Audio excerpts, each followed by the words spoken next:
Hello everyone, this is doctor Monisha. Welcome back to my channel self learning. जैसा कि आप जानते हैं, यहाँ पर हम इस चैनल में बेसिकली बात करते हैं यूजीसी नेट की प्रिपरेशन की, एमपी सेट की, टेट की, सी टेट की, इन एग्ज़ाम्स की प्रिपरेशन की।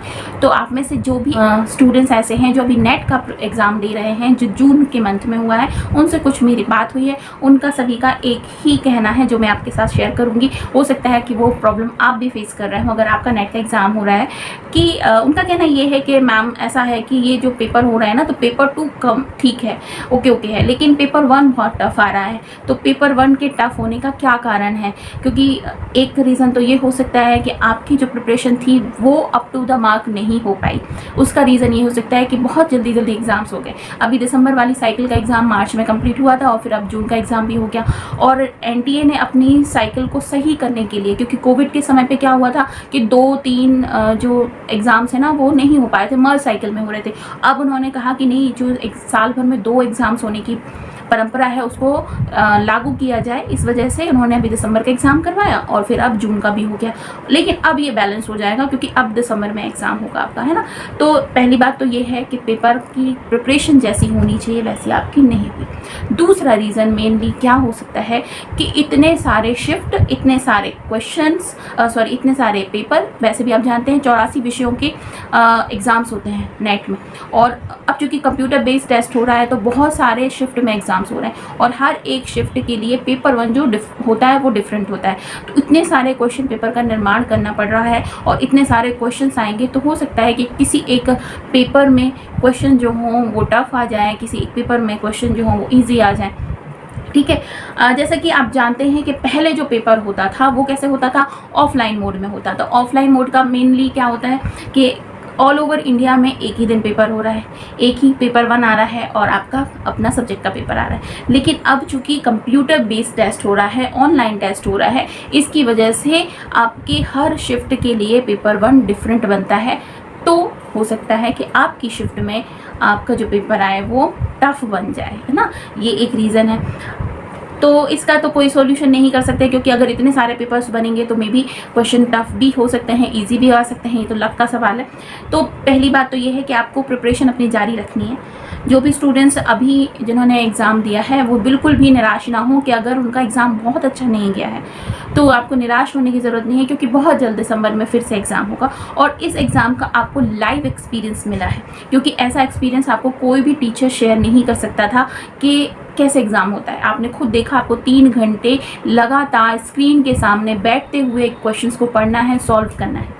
ठीक है। जब ऑफलाइन एग्ज़ाम होता था तो कोई ऑप्शन नहीं होता था। अगर सपोज़ आपने OMR शीट पे गोले बना लिए, ब्लैक बॉल पेन से आपने गोले बना लिए, और अगर आपको लगा कि नहीं मैंने तो गलत गोला लगा दिया है, अब इसे मैं चेंज कर लूँ, तो सब कोई ऑप्शन नहीं होता था। तो उसका ये डिसएडवांटेज था।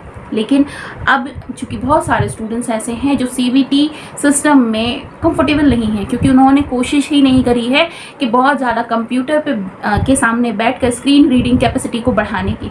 सडनली उनके सामने एक स्क्रीन खुल जाती है और उसके बाद उनको क्वेश्चंस को पढ़ के आंसर देना पड़ता है। आंखें भी भारी होती हैं, कई लोगों को आई साइट वीक होने की वजह से ग्लासेस भी लगाने होते हैं, गर्मी भी बहुत ज़्यादा है। तो ये सारे नेगेटिव पॉइंट्स हो सकते हैं। लेकिन उसका सबसे बड़ा रीज़न जो मुझे समझ में आता है वो समय की कमी थी। आपके पास सिर्फ 3 महीने का समय था, बल्कि 2 ही महीने का समय था। और बहुत सारे स्टूडेंट्स तो जब से प्रिपरेशन स्टार्ट करते हैं, जब फॉर्म फिल हो जाता है तो 15 दिन का ही समय था। तो उस समय में जितना भी समय मिला है ना, उसमें प्रैक्टिस उतनी नहीं हो पाई है। इस वजह से मैं आपसे ये कह रही हूँ कि अगर अभी आपने एग्ज़ाम दिया है और अब आप दिसंबर के लिए अपने आप को तैयार कर रहे हैं तो बिल्कुल कमर कस के अभी से प्रिपरेशन स्टार्ट कर लीजिए। और जिस तरीके से सी टेट का एग्ज़ाम ऑनलाइन से ऑफलाइन में कन्वर्ट हो गया, वैसे ही आपका ये भी एग्ज़ाम अगर ऑफलाइन होने लगे तो बहुत सही रहेगा, क्योंकि ऑल ओवर इंडिया में एक ही दिन आपका पेपर होगा। तो अगर बहुत सारे स्टूडेंट्स एक साथ बल्क में यदि यही एक डिमांड करते हैं एनटीए के ऊपर, तो हो सकता है कि वो भी CBT मोड से चेंज करके ऑफलाइन मोड में कर दें।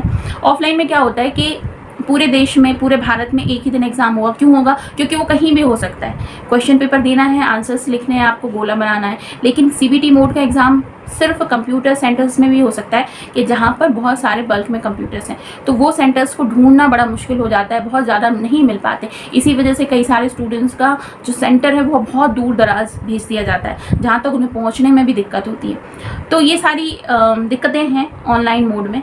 लेकिन इसके लिए आप बस यही कर सकते हो कि बहुत सारे स्टूडेंट्स लगातार अगर ट्वीट करें तो हो सकता है कि ये चेंज हो जाए। नेक्स्ट टाइम जब दिसंबर में एग्ज़ाम हो वो ऑफलाइन हो। लेकिन एक प्रयास है जिस पर आप हो सकता है कि हो भी जाए, न हो सकता है नहीं भी हो जाए। डिपेंड करता है एनटीए की वेबसाइट, एनटीए की जो संस्था है उसके ऊपर कि वो क्या इस पर डिसीजन लेती है। जैसे जब तक सीबीएसई कराती थी तब तक एग्ज़ाम जो होता था वो ऑफलाइन होता था, लेकिन जब से एनटीए ने इसका दारोमदार अपने ऊपर ले लिया है तो ऑनलाइन होने लगा है। तो ये सारी चीज़ें हैं, ये सारी दिक्कतें हैं, लेकिन इन दिक्कतों को आप सॉल्व अपने लेवल पर नहीं कर सकते। आप रिक्वेस्ट कर सकते हो, लेकिन अपने लेवल पर आप क्या सॉल्व कर सकते हो, आप मैक्सिमम प्रैक्टिस कर सकते हो, बहुत ज़्यादा प्रैक्टिस कर सकते हो।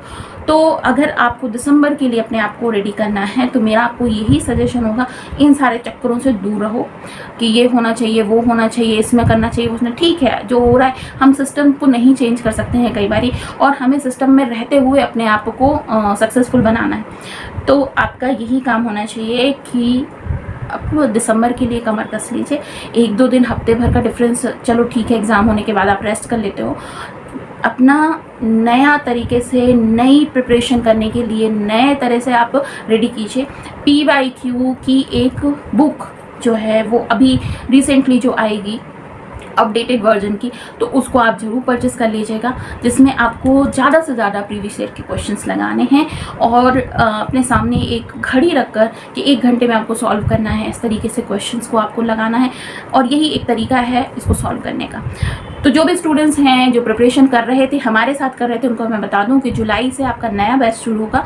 तो जो भी हमारे साथ मिलकर प्रिपरेशन करना चाहते हैं, क्योंकि मेरे चैनल में कम्प्लीटली फ्री ऑफ कॉस्ट आपकी प्रिपरेशन होती है पेपर 1 की और पेपर 2 एजुकेशन की। तो अगर मेरे साथ जुड़कर आप प्रिपरेशन करना चाहते हैं तो दिए हुए नंबर पर मुझे मैसेज जरूर कीजिए। और जो एजुकेशन के स्टूडेंट हैं वो भी मुझे मैसेज करें, उनका मैं अलग बैच बनाऊँगी, और जो पेपर 1 के स्टूडेंट्स हैं उनका मैं अलग बैच बनाऊँगी। और चूँकि पेपर 2 एजुकेशन के स्टूडेंट्स पेपर 1 भी देंगे, इसलिए उनको कॉमन कर लिया जाएगा। लेकिन केवल पेपर 1 के लिए जो जुड़ना चाहते हैं वो पेपर 1 के लिए, तो मुझे सिर्फ इस नंबर पर मैसेज करके आपको लिख कर भेजना है पेपर 1, और दूसरा जो एजुकेशन के हैं वो लिख के भेजे पेपर 2 एजुकेशन। ठीक है, तो मैं सभी का अलग अलग ग्रुप बनाऊंगी और इस बार मैं ग्रुप वाइज स्टडी कराऊंगी, ताकि जो भी स्टूडेंट हैं पेपर 1 के और पेपर 2 के वो सेपरेटली अपनी अपनी स्टडी कर पाएँ। ठीक है, और अभी अगर आपको देखना है, आप पहली बार हमें देख रहे हैं और आपको देखना है कि कैसा काम है, किस तरीके की क्लासेस हुई हैं, तो आप हमारे चैनल पर जा सकते हैं। चैनल का पेज आपको मैं यहाँ पर दिखा रही हूँ।